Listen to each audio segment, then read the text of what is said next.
Dear students, in this presentation we will discuss the fundamentals of Python which you have already studied in class 11th. So we will just revise them. As you already know, the smallest unit of any programming language is token. Likewise, Python has following tokens: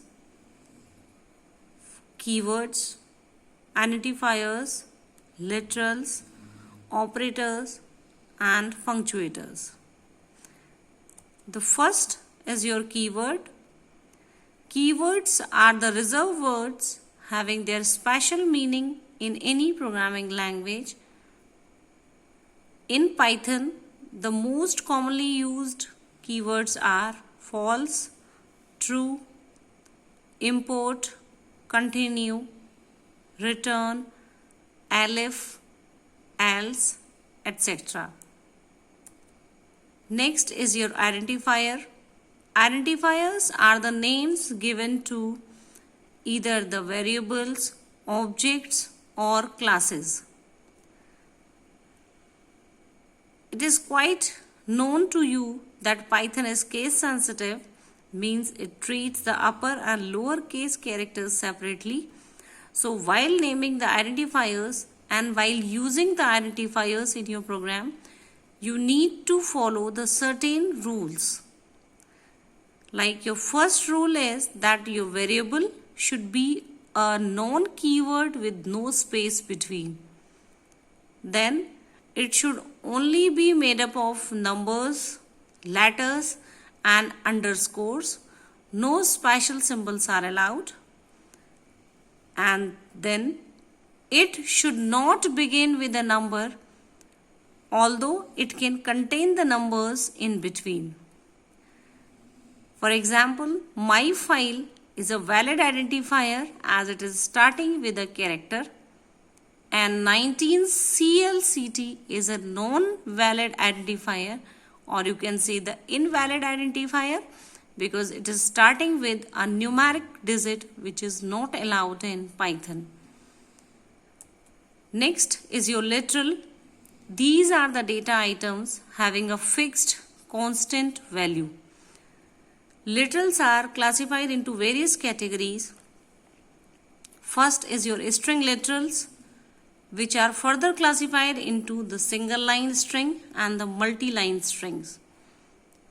Then the numeric literals, which are classified into integer numeric literals, floating point numeric literals, and complex numeric literals. Then Boolean literal, which can hold two values, true or false. At last is your special literal, can hold the value none. Further, we can classify the numeric literals into three categories: integer, floating point, complex. And again, your integer literals can be classified into decimal form, hexadecimal form, and octal form.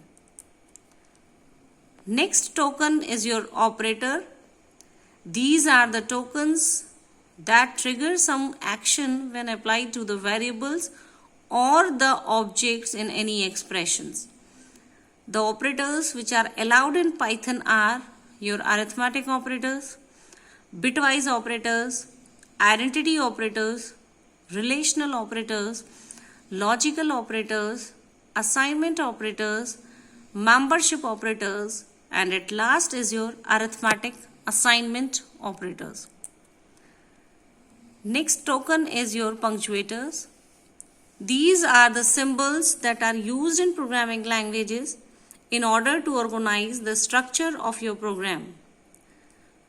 Some common punctuators in Python are your curly braces, your brackets, double quotes, comma, equals to sign, etc.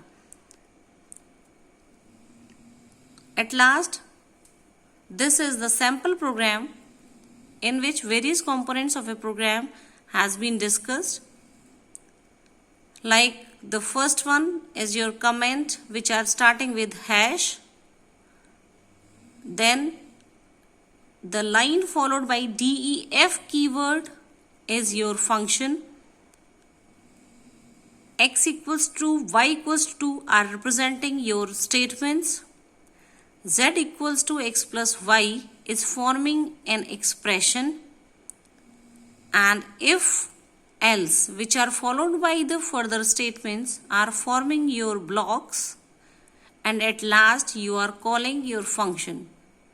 The comments which are written just opposite to the lines, as you can see the indicated ones, are known as the inline comments. That's all for this presentation. Hopefully the basics of Python must be clear to everyone. Thank you for your patience.